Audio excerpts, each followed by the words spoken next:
সিদ্ধনাথ শিব মন্দির গড়ে উঠেছিল মহারাজা হরেন্দ্র নারায়ণের আমলে।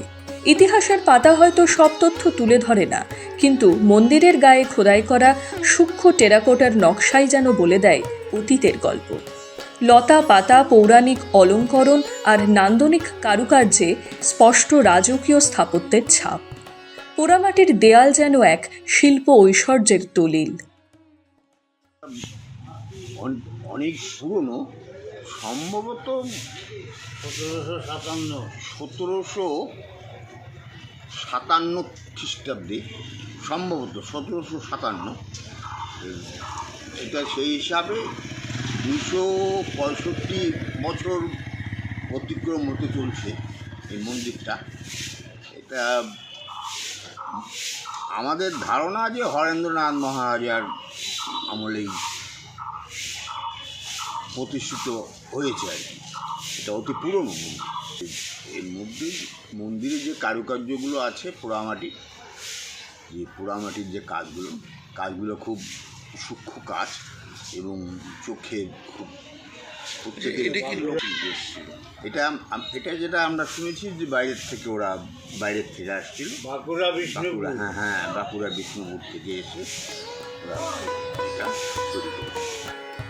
মন্দিরের পুরোহিত জানান, সারা বছরই ভক্তদের আনাগোনা থাকে।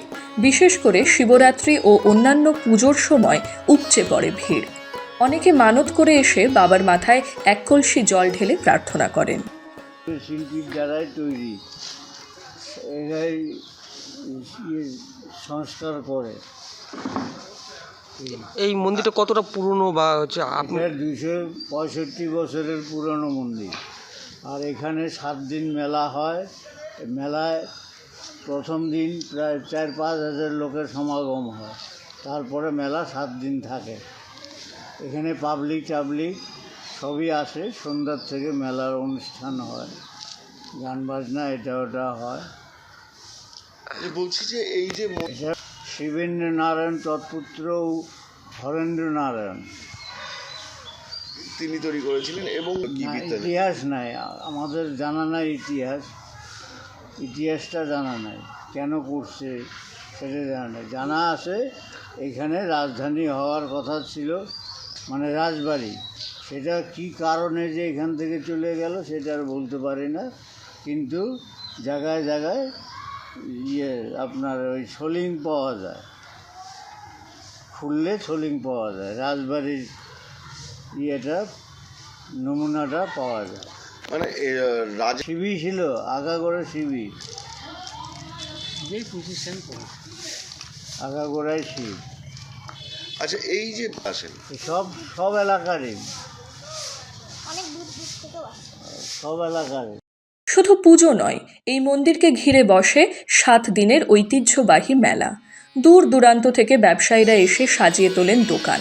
খেলনা, মাটির বাসন, শঙ্খ, বালা, স্থানীয় মিষ্টি সব মিলিয়ে তৈরি হয় এক গ্রামীণ উৎসবের আবহ। এই মন্দির শুধু আস্থার কেন্দ্র নয়, কোচবিহারের ঐতিহ্যের অমূল্য অংশ। যথাযথ সংরক্ষণ ও রক্ষণাবেক্ষণ হলে আগামী প্রজন্মও দেখতে পাবে এই ঐতিহাসিক নিদর্শন। মানে কি জানেন এখানকার ঘটনা? কিছু জানেন কি? না, এমনিতে জানি যে এটা মেলা অনেক বিখ্যাত, অনেক ভালো, যে যেটা মানত করে সেটাই পায়, সেটাই জানি আর কি, আর কিছু জানি না। এর জন্য কি দর্শনার্থীদের ভিড় হয়? হ্যাঁ, এর জন্য ভিড়। ভোরের পুজো থেকে রাতের মেলা। ধলুয়াবাড়ির সিদ্ধনাথ শিব মন্দিরে ভক্তি আর উৎসব পাশাপাশি চলে। রাজ আমলের ছাপ, গ্রামীণ আবেগ আর বিশ্বাসের মেলবন্ধনে কোচবিহারের এই প্রাচীন মন্দির আজও জীবন্ত, আজও প্রাসঙ্গিক। কোচবিহার থেকে দীপজ্জয় বর্মনের রিপোর্ট, এক্সপ্রেস নিউজ।